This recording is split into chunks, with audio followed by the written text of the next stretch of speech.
In the early 1960s, the American automobile industry was booming.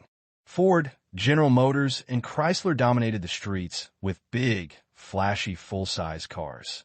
But smaller companies like American Motors were fighting just to stay relevant. AMC had a reputation for Rambler economy cars. They were practical, efficient, and conservative, the kind of cars your neighbor drove to work every day. But by 1965, the market was shifting. Fastbacks, sporty coupes, and youth-oriented styling were in demand. Cars like the Mustang and Barracuda were stealing headlines, and AMC knew they needed something bold if they wanted to attract younger buyers. That answer was the AMC Marlin, a sleek fastback that promised performance, comfort, and a look unlike anything else on the road. It was AMC's chance to prove that the little guy could build a car that turned heads. And for a short 3-year window, from 1965 to 1967, the Marlin swam against the current of Detroit's giants. The next time you see a Marlin at a car show, take a closer look. Notice the flowing roofline, the roomy interior, and the details that made it stand out. It may not have been the car that saved AMC, but it was a car that showed their ambition. The AMC Marlin remains a fascinating piece of 1960s automotive history. It's a car that dared to swim against the tide, and though it didn't sell in big numbers, it left a mark. This has been the story of the AMC Marlin, a bold, unusual, and unforgettable American classic. The Marlin story actually starts with a concept car, the AMC Tarpon. Unveiled in 1964, the Tarpon was a compact fastback built on the Rambler American platform. It had sharp lines, a modern roofline, and was aimed squarely at younger buyers. The press loved it. It showed that American Motors could design something exciting, something sporty. But AMC's leadership hesitated. They worried that compact buyers were more interested in economy than style. So instead of greenlighting the Tarpon, they decided to scale up the idea. The production car would be based not on the small American, but on the mid-size Rambler Classic. This gave AMC a larger canvas, with room for a full 3-person rear seat, bigger engines, and more comfort, but also made the final product heavier and more expensive than the compact sporty cars that were dominating the headlines. Still, AMC pressed forward. The concept would evolve into a production car for the 1965 model year. It would get a new name, one that suggested sleekness, speed, and movement, the Marlin. 1965 marked the debut of the AMC Marlin. Unlike the Mustang or Barracuda, the Marlin wasn't a compact sporty car. It was a mid-size fastback, built for comfort as much as for style. The roofline swept dramatically all the way to the rear bumper, giving it a unique and almost futuristic look. It was one of the few fastbacks that offered real rear seat space, a selling point AMC emphasized in advertising. The Marlin wasn't just about style, it was about comfort and practicality, too. Under the hood, buyers could choose from a range of drivetrains. The base engine was AMC's 232 cubic inch inline-six. Optional V8s included the 287 and the 327, with horsepower ratings up to 270. Transmission choices included a 3-speed manual, a sporty 4-speed floor shift, or AMC's Flash-O-Matic automatic. The Marlin was offered in a wide range of colors: frost white, poppy red, regatta blue, black, and more. Inside, buyers could pick stylish two-tone interiors and plenty of options. In its debut year, AMC built 10,327 Marlins. For a small automaker, it was respectable. But compared to Mustang's 500,000 sales, it was a drop in the bucket. For 1966, the Marlin returned with some refinements. Badging and trim were updated. The roofline and body remained the same, but AMC tried to market the car more aggressively as a sporty, yet practical fastback. The engine lineup carried over. The trusty 232.6, the 287, and the 327 V8. Most buyers opting for performance went straight for the 327, which gave the Marlin decent power for the era. Buyers could still choose between manual or automatic transmissions. AMC emphasized the Marlin's comfort and practicality. Unlike the cramped Mustang, the Marlin had a real back seat. It was aimed at buyers who wanted fastback style, but still needed a car for family use. Unfortunately, sales dropped sharply. In 1966, AMC built just 4,547 Marlins. That was less than half the previous year's total. Despite the marketing push, the Marlin simply couldn't keep up with the competition. The Mustang was cheaper, lighter, and more fashionable.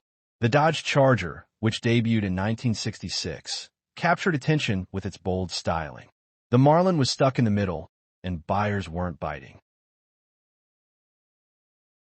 In 1967, AMC made a bold move.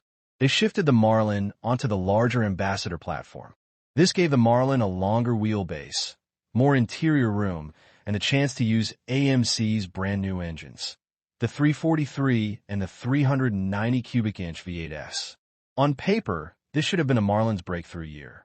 The car now had the muscle to compete. With the 390 under the hood, the Marlin had genuine performance. But in practice, the change hurt more than it helped. The car's proportions grew larger and heavier. The fastback roofline remained, but it didn't look as balanced on a longer body. Critics felt it looked awkward, stretched, and out of step with the youth market. Sales told the story. Just 2,545 Marlins were built in 1967. That was the lowest yet, and it sealed the car's fate. After just 3 model years, AMC pulled the plug. The Marlin experiment was over. So why did the Marlin fail? Part of the problem was timing. The Mustang defined the pony car segment, and AMC simply wasn't competing directly.